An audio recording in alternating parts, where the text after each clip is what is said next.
The last step on Peter's spiritual staircase is also our goal: love, agape love. The ancient Greeks had many different words that we translate love in English. The ancient Christians needed a new word to describe God's love because it is so different from any other love that we have known. They seized a little used Greek word, agape, and filled it with new meaning. The Apostle Paul begins to define it for us in an oft-quoted passage, 1 Corinthians 13, 4 through 7. Love is patient and kind. Love does not envy or boast. It is not arrogant or rude. It does not insist on its own way. It is not irritable or resentful. It does not rejoice at wrongdoing, but rejoices with the truth. Love bears all things, believes all things, hopes all things, endures all things. We've seen how each step we've taken has led us up to the next one. We began with the step of faith. Love requires a foundation, a starting place. If you believe you're the center of your universe, your love will only be eros, the desire to possess. However, if you believe God is love, then you have a foundation to love with the greatest love the world has ever known. Our belief, our faith, gives us a basis for our actions. Faith, then, led us on to excellence or virtue. God's love is active, and so are we. We strive to give our very best. This virtue, the second step, is called excellence. Putting our faith into action leads us to an understanding as we make decisions based on our experience. Christians are called to go through life with both eyes open. Thus, understanding teaches us the art of self-control.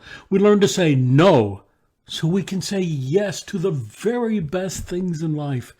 This requires great patience and, as we will see as we study the Apostle Paul's definition of agape, patience is the beginning, middle, and end of a life of love. Armed then with endurance, the Apostle Peter teaches us to step up to godliness. This means we stand before God filled with an awesome respect for Him. Godliness teaches us to be sincere, because without sincerity, it is impossible to be a true friend, which is the next step up on our path to love. Friendship makes life worthwhile. Genuine friendship is founded on faith, excellence, understanding, self-control, endurance, and godliness. But as wonderful as the love of a friend is, there is one step higher: to learn to love as God loves. Henry Drummond, in his justly famous sermon, The Greatest Thing in the World, asked, if you only go around once in this life, what should you strive for? What makes life worth living? Christians might answer, faith. But that's wrong. Faith is important, but it is not the most important thing in life. Listen to the apostles. Paul. So now, faith, hope, and love abide, but these three. But the greatest of these is love. 1 Corinthians 13:13. And Peter says, now that you've purified yourselves by obeying the truth so that you have a sincere love for your brothers, love one another deeply from the heart. And the Apostle John says, whoever does not love does not know God, because God is love. 1 John chapter 4 and verse 8. Have you ever played with a prism?